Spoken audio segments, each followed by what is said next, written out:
very special guest. He's a musician, a singer, and he can play a couple of instruments. So I'm gonna let him introduce himself. Hello everyone, my name is Godwin Enyan. Just like Valerie said, play the instrument, and I try to sing as well, and I try to write songs. So yeah, that's me. So tell us a bit more about what you do in details. So what do? I would say I started from a really pastoral home, so started playing the instrument just like a way of helping the ministry, helping out in church, and doing something, being productive in church. And then that went on with developing the skills, listening to a lot of music, understanding a few things, and then I had few influences, and from there I realized I had the ability to write. So since a really young age, I've been writing stuff. I've been writing since a long time. I've been writing. Okay, that's the news. But having been singing things outside, so mainly with just me and my sister singing at home and just singing my songs. So when the time came 2019 to 2020, the Lord see fit for me to come out with my own stuff. So I've been coming up with my own songs and my own singles as well. Yeah. So did it start with the singing or more of the instrument part? Because I've seen you playing the guitar, singing, and also playing the keys. Yeah. So I would say that music is kind of a multifaceted aspects of life, specifically for me. It did start with the instrument aspects of things, because that is probably the best way to get into the music world, understand how music actually sort of is created, how it evolves, how it changes, and all of that kind of aspect. So I would say knowing how to play an instrument definitely sort of helped and sort of influenced me going to do my own stuff. Yeah. Right. So you mentioned that you started in 2019. What made you want to start? That's an interesting writing question. Songs yeah. And writing your own lyrics. So the thing is that I already had like a really huge compilation of songs already written there. Lead Me, which came out I think last year. It's an 11 years old song, so it has been there for a really long time, and it's been marinating. Yeah, well, I would say, and technically it was more a thing of getting to the right phase in life. So I would say that the time I released the music, I was in the place of life where I was basically asking God, what is my purpose? What do you want me to do? I've got this ability to do so many things, but what are the things you want me to invest in more? And music's one of the things that stood out. So basically I just decided to go for it and see what God would do. Right. So how would you describe the type of music that you create? Interesting question. There's many types of gospel yeah. music, gospel musicians. I would say that if we look at it from an international point of view, it's more like a contemporary gospel music, I would say more contemporary gospel music, because even though it falls under inspirational music as well, because of the type of sound, because of the type of rhythms, because of the selection of the instrument that are in there, is not the traditional church music. And it will be really hard for you to hear people singing out of control in a church service. I don't think that's going to happen, but I think it falls under the inspirational music genre. So what inspires your music? So my music is inspired by many things. Just like I said earlier, I've had many influences across the years, and personally I believe that as I was growing up, I always thought that the kind of music that we sing in church is great for the Sunday, but most of the time it's not really great for the Monday through to the Friday. So something that you can listen in your car. Exactly, and not necessarily not because I don't like the whole worship setup type of music, or the church is more church-oriented music, but it was more about creating something that comes out and face some aspects of life that, not necessarily talking about God being good, God being great, God being awesome, faced. And if you listen to the lyrics, especially Out of Control, it is sort of an admonishment, it is sort of an encouragement. There are so many aspects in there, if you really analyze the lyrics, that can be sort of really helpful, especially when you're through on a Wednesday and you need something just to put your perspective right. Yeah. So what motivates you to write then? Personally, I write for myself. I all my music are most of the time a conversation between me and God, or maybe let's say a thought that God has sort of put in my mind. Sometimes I go to church, I hear a sermon, and if I'm touched by the sermon, it inspires me to write a song. So it's more an introspective view of myself most of the time, and my view of the world, my view of the scriptures, my view of the understanding of my faith and the development of my faith. So it's that, I would say mainly that's the reason why I write. I never really started writing because I wanted to have songs out there. Right. Hence why it took so many years for even one song to come out. But the whole point was to utilize it more like a therapeutic aspect as well, personally. And there are so many songs I've written that are just songs of encouragement to myself. There is one called Happy, and basically telling myself the reason why I should be happy. So yeah, that's the reason why I write. So is this what you do full time, or do you have anything else going on? So currently I don't do music full time. Not sure when that's going to happen, but we're trusting God for that. But at the moment I'm a project manager, so I've got a professional career. I studied architecture, did my master's in project management, and I've been a project management for the past 4 or 5 years. I've been managing projects across the UK, Southampton, York, London, for Westminster Palace, a few projects across the UK. Then how do you manage your time? Interesting. Well, it's time to do that, and also do what you're passionate about. So I would say that whenever you love something, doing it makes it more easier. But again, time management is sort of really pivotal. Trying to balance work and this whole music aspect of things, it's really interesting. But I personally believe that the whole key to the whole thing is having a team of people that can help you, that can support you, that can sort of point you into the right direction whenever you're a bit lost as well. So I think that the necessity of a team is really, really important. So you have support from a team. Yeah, exactly. Well, support from a team, support from people. I'm the kind of person, I never start something without consulting. So even the project that we did, I had a couple of consultants that I would speak to on a daily basis, or some kind of spiritual guidance as well that I would speak to on periodical basis, where they would sort of point me to the right direction as well. So then what's the purpose of your music? What's the goal? What do you want to achieve out of this? Or what message do you want to give people? I would say for me the most important thing about this whole music thing I'm doing is for even one person to draw more closer to God through the lyrics of my music, or have even one person saying, I listened to a song and it brought restoration to my soul. Someone to listen to my music and say, I was going into that direction and I realized that this world is actually upside down, and I want to live in a kingdom that is completely the opposite of the world in which we live now. And that will sort of instigate and sort of create something in the hearts of people to decide to want to do something differently with their lives. And basically that's the reason why I write. And I think most of the time we really sort of try to overcomplicate it. Like, I want my music to win this, I want my music to get to that top chart, I want my music to do that. Honestly, I'm not really fussed about none of them.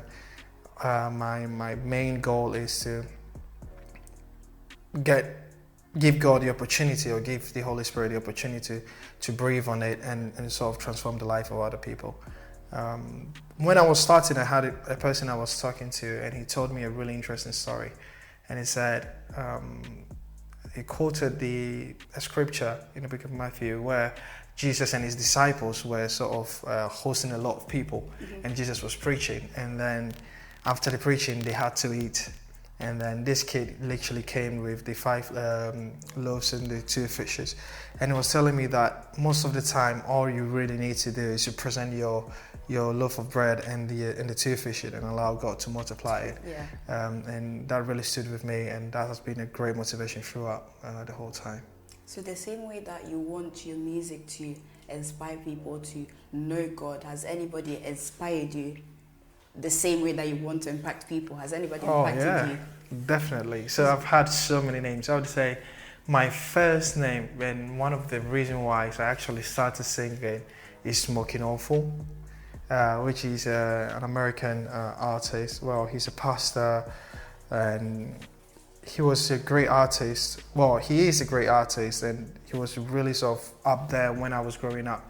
And I heard him for the first time on the radio. And I remember at the time, there weren't so many computers, so the only computer that we had in the house. Radio. I don't know if anybody still listens to. So that was a long time. Yeah, a long time ago. And I remember that me and my sister, we tuned into American gospel radio or something like that.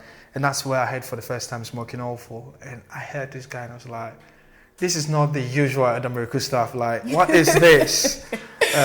So I was so fascinated. And I remember going back on that radio, spending hours listening, and I'll hear people like Kim Burrell, I would hear Jay Moss, I would hear Fred Ham. They're all Americans, and I would listen to them. I was like, no, this is cool. I was like, okay, if I'm ever gonna do something, this is how I want to do it. Like, this is a good start point for me. So Kirk Franklin, and all of those big American artists. So as I was listening to them, it sort of developed my understanding of the American tune, how the American approaches stuff. It really influenced my way of playing as well. So definitely that sort of had, I would say, an influence in my way I process it. You said the way of playing. So which one do you enjoy the most? Singing, playing the keys, or the guitar? I would say piano is my first love. Basically, I grew up. I would say I started at a really good age. I would say playing the piano, and I really did enjoy it.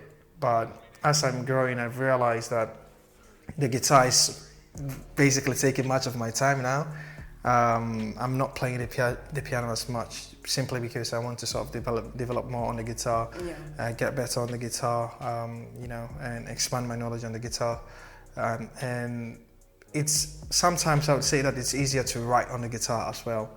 Let's say you have a song, you have a tune, and the guitar allows you to have that rhythmic approach and both melodic approach as you're playing, and it just makes it more easier sometimes. So, and I think it depends on the type of song, the type of music I'm writing at the time, but I find it to be more easier for me to write with the guitar. So the way you speak about music, do you teach or do you give any lessons? Because some of you might not know, but he used to be my music director.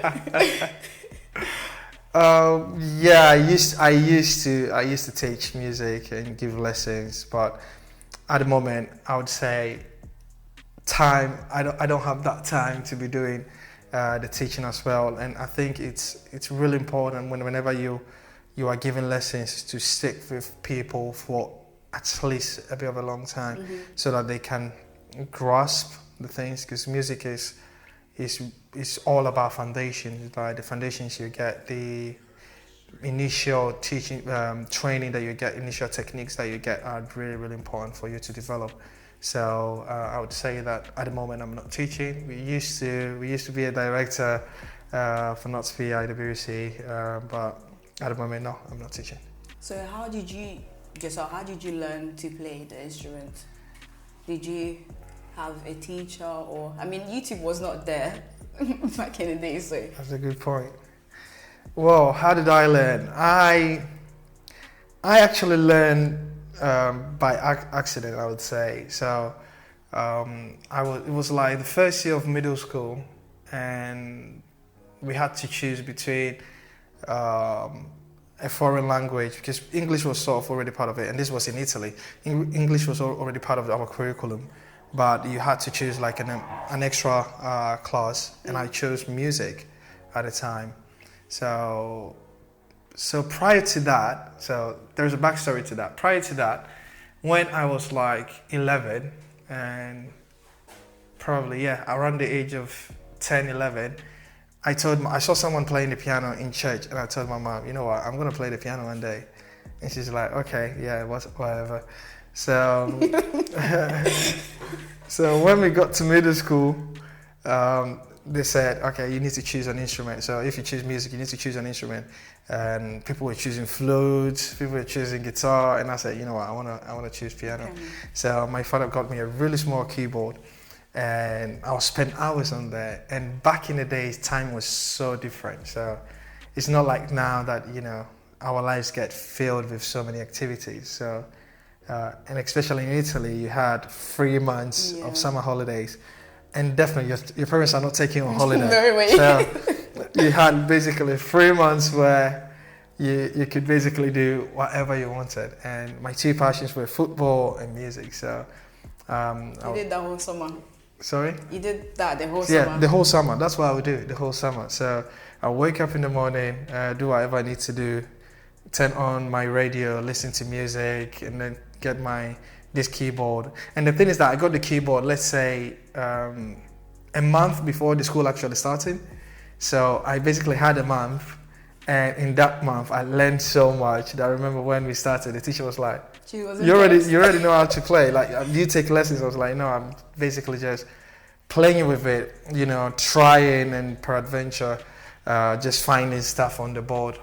So as we developed, I started training with there was this man in our church back in the days. So this happened in Mantova, and there was this man called we used to call him Uncle Joe.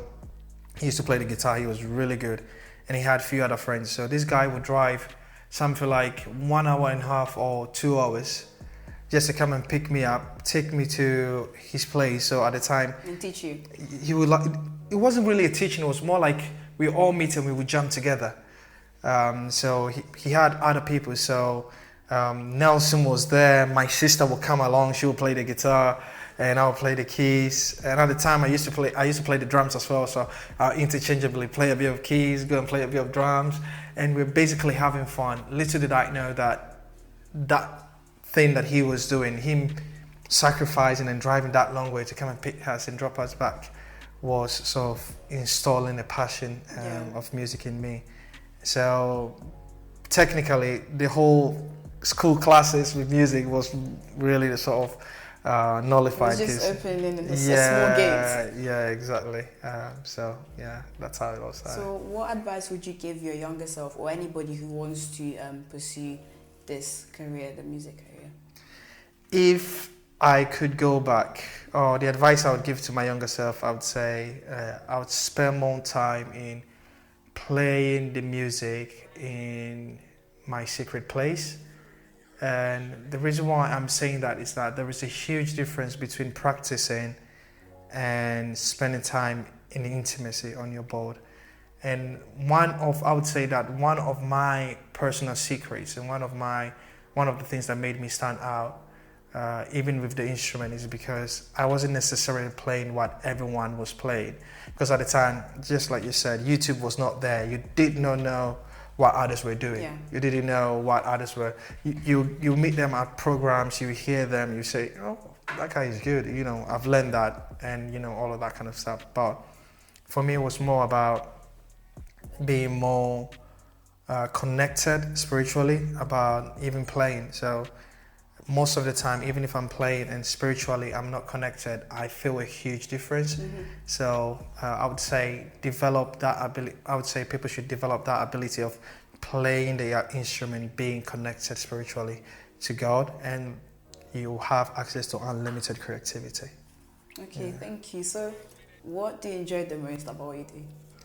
What I enjoy the most about what I do, I think writing aspects, the writing sessions for me are the most valuable things, because it helps me to combine biblical knowledge and live application of stuff, and that's one of the reason why I still do it.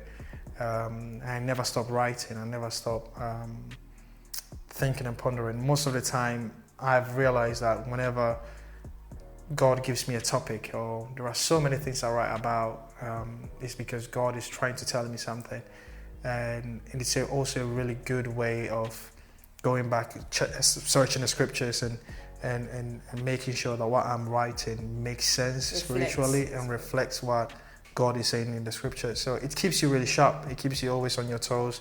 Okay, what am I writing? Because maybe one day you never know where that song is going to land, and you don't want to be the reason why someone is sort of losing their faith or sort of falling in their faith and in their journey with God. So it really keeps you on your toes, and you know, it keeps you really sort of in check. So what are the upside downs then?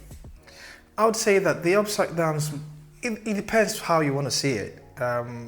I would say that whenever you're working with people, it's always hard. Working with people is always hard. We're talking about everyone coming with different background, different perspectives, different perceptions of things, different sense of quality, different sense of creativity, different sense of productivity. So there are so many intricate aspects of dealing with people that most of the time it can be overwhelming and it can be challenging. But again, I think it's really all about what your purpose is and what is the reason why you're doing it. Yeah. And waking up every morning asking yourself, is this what God wants me to do? If it is, you need to sort of find your strength and do it. You know, the Bible says that those who know their God, they shall do exploit. And not necessarily because God is necessarily always giving them the strength. It's because you understand that what you're doing has a meaning greater than yourself. Yeah. So you have to encourage yourself, you have to strengthen yourself and go for it and do what you need to do. Yeah. Is there any upcoming shows you want to talk to us about? Any release music? So there is definitely something coming up.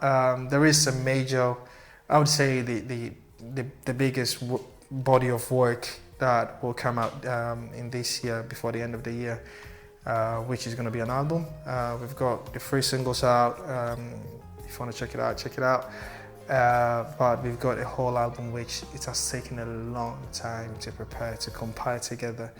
And I think if you guys will listen to it, it really bless you because it talks about my personal journey. And it's a life story basically. It's a roadmap for me personally on how I start about certain things and I end up with certain other things. And even the musical structure sort of evolves throughout the album. So the first song expressed my initial musical influence, so some of the jazzy stuff I was learning when I was growing up, and then going towards the end and the type of music and the type of influence that I've been received in the last few years. So yeah, I wish you all will support and go and listen to it. Yeah. Thank you so much for your time. Thank you guys for watching. Stay tuned for Godwin's new album.